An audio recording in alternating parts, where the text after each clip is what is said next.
Video like जरूर कर लीजिए और ऐसे वीडियो लगातार फ्री में पाने के लिए चैनल को तुरंत सब्सक्राइब कर लीजिए और बेल आइकन को जरूर टैप कर लीजिए ताकि आगे भी सारे वीडियो आपको मिलते रहे। यूट्यूब में फॉलो करते हैं तो प्लीज ये वाला फ्री टेलीग्राम चैनल जरूर ज्वाइन कर लीजिएगा। सारे नोटिफिकेशन सारे अपडेट यहीं पे आते हैं, ध्यान रखिए।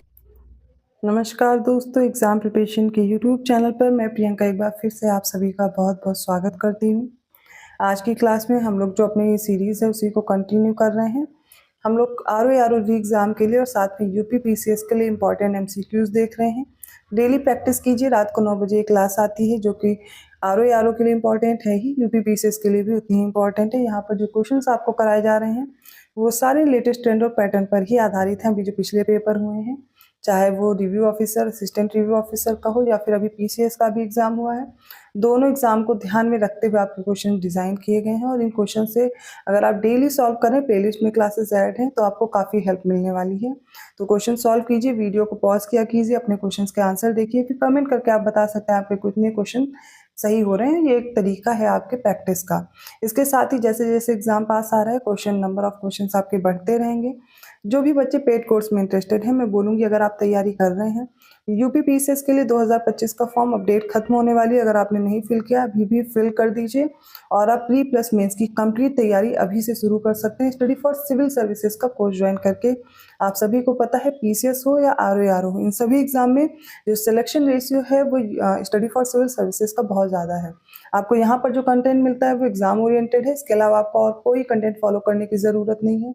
अभी आपको जो टाइम मिला है 3 से 4 महीने का, ये आपको मिल गया है आर के लिए। तो आप क्रैश कोर्स ज्वाइन कर सकते हैं जिसमें वीडियो रिकॉर्डेड क्लासेस होंगी, साथ में प्रैक्टिस कर सकते हैं। टेस्ट सीरीज है, डेली प्रैक्टिस कराई जाती है। सारे सब्जेक्ट आप वीडियो से कंप्लीट करेंगे। और करंट अफेयर आपको सभी को पता है कि यहाँ से बाहर एक भी क्वेश्चन नहीं जाएगा। आप कितनी भी मैगजीन फॉलो कर लीजिए, कितना भी पढ़ लीजिए, लेकिन कहीं ना कहीं आपके क्वेश्चन एग्जाम टाइम में नहीं हो पाते, करंट के खासकर। तो वो भी आपके क्वेश्चन ना छूटने पाए, वो आप यहाँ से तैयारी कर सकते हैं। ये नंबर्स दिए गए हैं, इन पर आप कॉन्टैक्ट कीजिए। व्हाट्सएप मैसेज या कॉल करके जानकारी दे दी जाएगी, या फिर स्टडी फॉर सिविल सर्विसेज का आप ऐप डाउनलोड कर सकते हैं गूगल प्ले स्टोर से। उसको डाउनलोड कीजिए और हाँ, ज्ञान से कूपन कोड है, अप्लाई करना मत भूलिएगा, आपको डिस्काउंट भी मिल जाएगा। डेली रात को 9 बजे क्लास आती, प्लेलिस्ट में क्लास ऐड है। इसके अलावा किसी भी चीज़ में आपको प्रॉब्लम आ रही है पढ़ाई में, आपको कैसे तैयारी करनी है किसी स्ट्रैटेजी में, आप कमेंट कीजिएगा, मैं उसको आगे एक्सप्लेन कर दूंगी। तो चलिए आज की क्लास स्टार्ट करते हैं। आज की क्लास में हम 21 वाला क्वेश्चन फिर से देख रहे हैं, क्योंकि मेरे पास कमेंट आया था अंकिता जी का और उन्होंने ये चीज़ बोली थी और मैंने ध्यान भी दिया। तो देखिए यहाँ पर करेक्शन करने की ज़रूरत है। लास्ट टाइम मैंने क्या बताया था, पहले क्वेश्चन ध्यान से देखिए। यहाँ पर बताना है कौन सा करेक्ट पेयर है। पहला दिया गया है, डलहौजी के समय पर भारत के सांख्यिकी सर्वेक्षण की स्थापना हुई। मेयो के समय पर विधवा पुनर्विवाह अधिनियम 1856 में पारित हुआ। मेयो के समय पर राज्यों में रेल प्रणाली की शुरुआत है। कर्जन के समय पर कृषि और वाणिज्य विभाग की स्थापना होती है। तो इस क्वेश्चन को देखिए, यहाँ पर कोई भी ऑप्शन करेक्टली मैच्ड नहीं है। क्यों नहीं है वो देखिए। तो भारत के सांख्यिकी सर्वेक्षण की स्थापना किसके समय पर हुई? मेयो के समय पर, ठीक है। और डलहौजी के समय पर राज्यों में रेल प्रणाली की शुरुआत हुई। हालांकि डलहौजी के समय पर विधवा पुनर्विवाह अधिनियम भी आया था, लेकिन पारित नहीं हुआ था, पारित हुआ था बेंटिक के समय पर। तो ये भी गलत है। और कर्जन के समय पर कृषि और वाणिज्य विभाग की स्थापना नहीं हुई थी, ये किसके समय पर हुई थी? तो मेयो के समय पर। तो इसमें कोई भी ऑप्शन करेक्ट नहीं है, ठीक है। दिया होता राज्यों में रेल प्रणाली के सामने डलहौजी तो सही हो जाता, बट ध्यान दीजिए जो करेक्शन है वो कर लीजिए। डलहौजी के समय पर ही प्रथम रेल शुरू हुई थी ना, मुंबई से ठाणे वाली, याद कीजिए। तो यहाँ पर ये भी इनकरेक्ट दिया गया हमें, कोई भी राइट आंसर नहीं है। आगे क्वेश्चन की तरफ बढ़ते, जिन्होंने भी ये क्वेश्चन सॉल्व किया मेरे साथ वो इसको एक बार फिर से देख लेंगे। ओके, 111 क्वेश्चन पे आ चुके हैं हम लोग। करेक्ट ऑप्शन चूज करेंगे। सारी स्टेटमेंट देखिए। तो कुछ लाइट की थ्योरीज दिए गए हैं और वो किसके द्वारा दिया गया ये बताया जा रहा है। तो जो पार्टिकल थ्योरी ऑफ लाइट है वो किसने दिया? क्रिश्चियन हाइगेंस ने, पहला स्टेटमेंट है। The wave theory of light किसके द्वारा दिया गया? न्यूटन के द्वारा। थ्योरी ऑफ रिलेटिविटी आइंस्टीन ने दी। इलेक्ट्रिकल रेजिस्टेंस जो लॉ है, लॉ ऑफ इलेक्ट्रिकल रेजिस्टेंस, वो किसके द्वारा दिया गया? ओम। और लॉ ऑफ इलेक्ट्रोस्टैटिक अट्रैक्शन जो है वो किसके द्वारा दिया गया? कूलॉम के द्वारा। देखेंगे इनमें से कौन सा करेक्ट है। तो जो प्रकाश का कण सिद्धांत है, the particle theory of light was given by Newton and the wave theory of light was given by Christian Huygens. सापेक्षता का सिद्धांत आइंस्टीन, विद्युत प्रतिरोध ओम, वैद्युत आकर्षण का नियम कूलॉम द्वारा। राइट आंसर यहाँ पर क्या होगा? Option A. 112 क्वेश्चन है, निम्नलिखित कथनों पर विचार करें। पहला, सीजियम सर्वाधिक विद्युत ऋणात्मकता वाला तत्व है। सेकंड है फ्लोरीन सबसे ज्यादा प्रतिक्रियाशील गैर धात्विक तत्व है। थर्ड है हीलियम सर्वाधिक आयनीकरण क्षमता वाला तत्व है और एल्यूमिनियम पृथ्वी पर सबसे प्रचुर मात्रा में पाए जाने वाला धातु तत्व है। तो सीजियम बताना एलिमेंट है जिसके पास हाईएस्ट इलेक्ट्रोनेगेटिविटी है। क्या ये सही है? गलत हो जाएगा। सबसे ज्यादा विद्युत ऋणात्मकता किसके पास है? फ्लोरीन के पास। सीजियम नहीं होगा, फ्लोरीन होगा। और फ्लोरीन ही ऐसा है जो सबसे प्रतिक्रियाशील गैर धात्विक तत्व है। सेकंड स्टेटमेंट करेक्ट है। हीलियम सर्वाधिक आयनीकरण क्षमता वाला तत्व है और एल्यूमिनियम पृथ्वी पर सबसे प्रचुर मात्रा में पाया जाने वाला धातु तत्व है। Right answer option B. अगला प्रश्न देखिए, कुछ स्टेटमेंट दिए गए, बताने कौन सा करेक्ट है। पहला, कैल्शियम हाइपोक्लोराइड का उपयोग क्लोरोफॉर्म और गैर सिकुड़ने योग्य ऊन के निर्माण में किया जाता है। सेकंड है, संवेदनशील दांतों के लिए टूथपेस्ट के निर्माण में पोटेशियम नाइट्रेट का उपयोग होता है।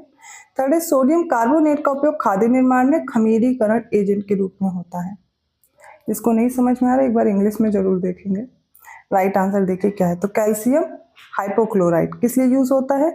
Manufacturing of chloroform and non shrinkable वूंड, मतलब जो ऊन शिंक ना करे, सिकुड़े ना, उसके लिए। तो राइट आंसर क्या होगा? ये करेक्ट है।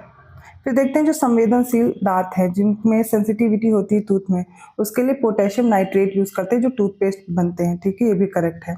अब बताया जा रहा है कि जो फर्मेंटिंग एजेंट है, ठीक है, लेवलिंग एजेंट जिसे बोलते हैं, वहां पर क्या यूज होता है? सोडियम बाइकार्बोनेट, बेकिंग सोडा, जो भी बेक करने के लिए चीजें आप यूज करते हो, वैसे तो ज्यादातर अब ईस्ट भी यूज होता है, लेकिन बेकिंग सोडा भी यूज होता है बेक करने के लिए, जिसमें क्या होता है, फर्मेंटिंग एजेंट या लेवलिंग एजेंट के रूप में इसको यूज करते हैं।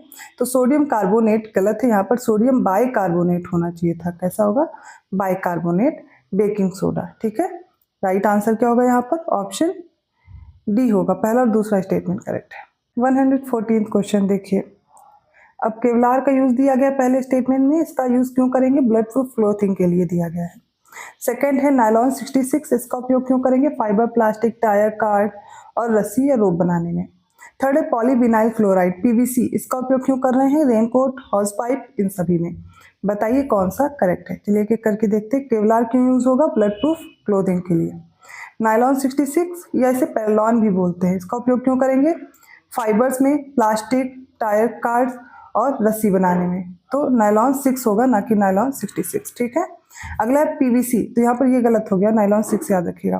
पीवीसी का यूज क्यों करेंगे? रेनकोट, हॉर्स पाइप आदि बनाने में। ये करेक्ट है। तो राइट आंसर यहाँ पर क्या ऑप्शन है? पहला और तीसरा स्टेटमेंट सही है।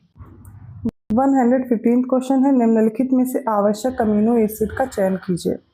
हिस्टिडीन, आइसोल्यूसिन, फिनाइलएलेनिन, एलेनिन या फिर आर्जिनिन। इनमें से बताना कौन सी आवश्यक अमीनो एसिड है, एसेंशियल है। कुछ एसेंशियल होती है, कुछ नॉन एसेंशियल होती हैं। तो यहाँ पर देखेंगे इसका राइट आंसर क्या होगा। इसमें हिस्टिडीन होगा, आइसोल्यूसिन होगा और फिनाइलएलेनिन होगा। ठीक है, कौन कौन सी हैं आवश्यक? तो एसेंशियल में हिस्टिडीन है, isoleucine, leucine, lysine, methionine, phenylalanine, threonine, tryptophan और वेलिन आती हैं एसेंशियल में। और जो गैर आवश्यक होती हैं, मतलब नॉन एसेंशियल वाली, उसमें कौन कौन सी आएंगी? उसमें देखिए एलेनिन है, आर्जिनिन है, ये जो दोनों दी गई हैं ये तो किस में आएंगी? नॉन एसेंशियल वाले में। एलेनिन, आर्जिनिन, शतावरी, aspartic acid, cysteine, glutamic acid, glutamine, glycine, proline, serine, tyrosine, ये सारी किस में आएंगी? नॉन एसेंशियल में।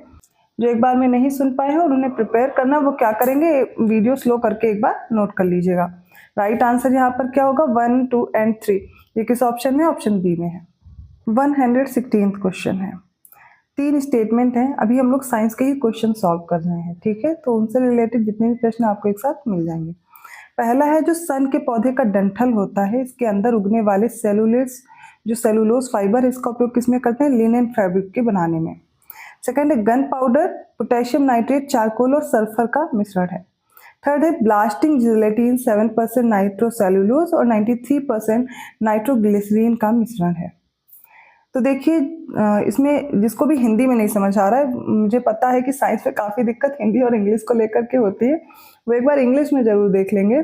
तो इसमें बताया जा रहा है the cellulose fibre that grows inside the stalk of the flax plant is used to make linen fabric. तो लिनन फैब्रिक एक तरह का नेचुरल फैब्रिक है। क्यों? क्योंकि ये सन के पौधे का जो डंठल होता है उसमें से जो सेलुलोज फाइबर निकलता है उसका उपयोग किया जाता है। करेक्ट है।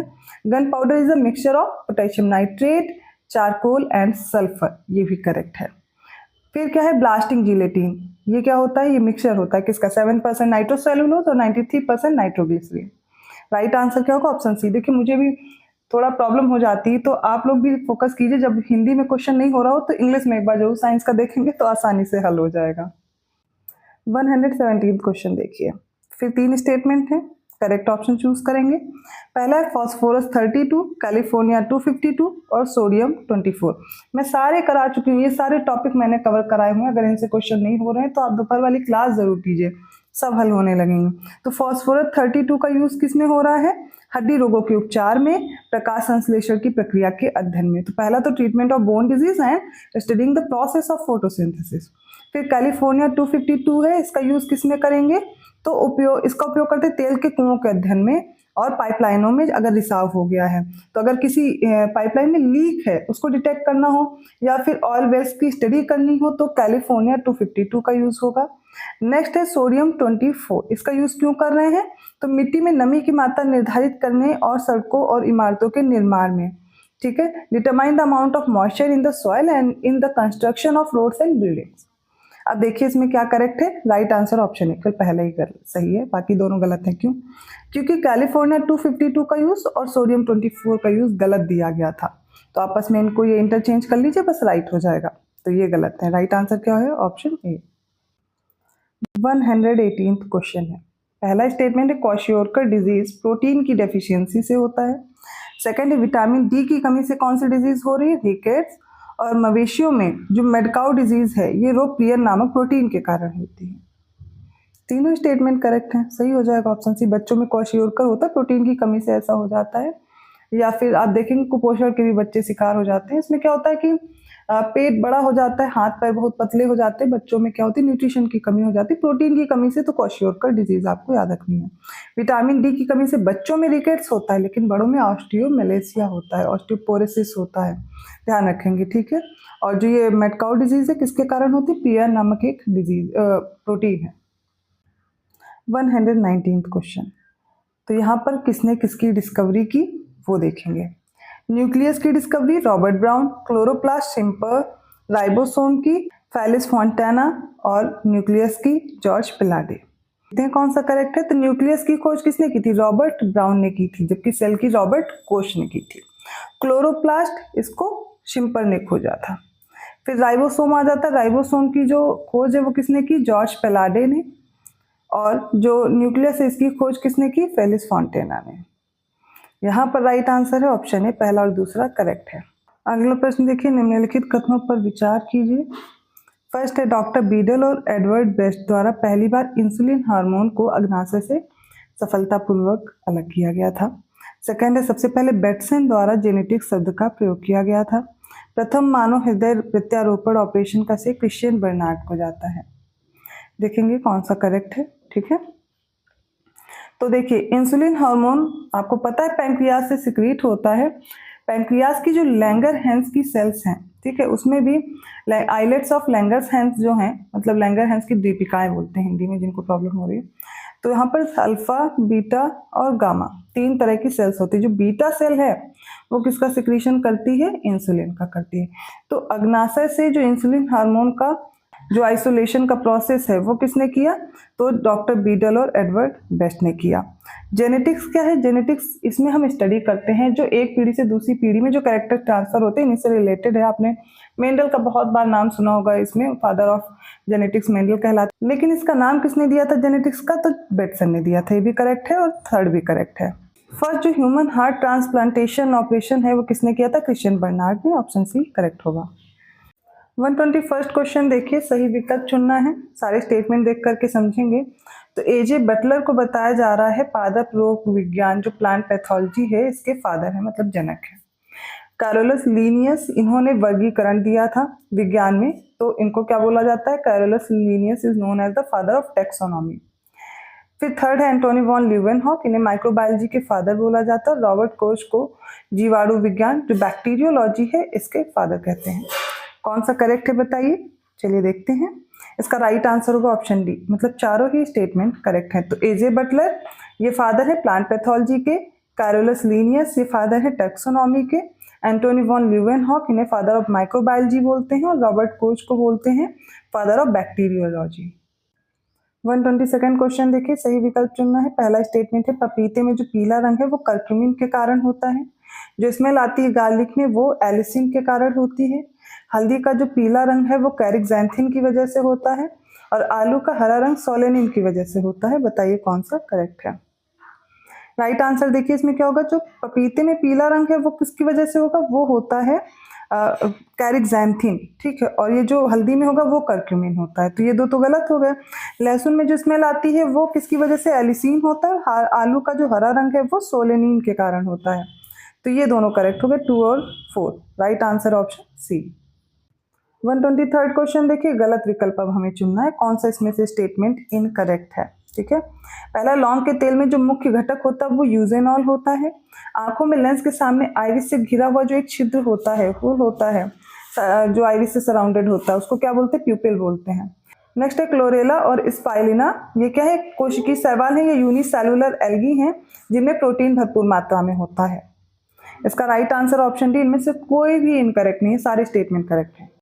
तो आज की क्लास में मैंने कुछ साइंस के क्वेश्चन लिए थे, आई होप आपको समझ में आए होंगे।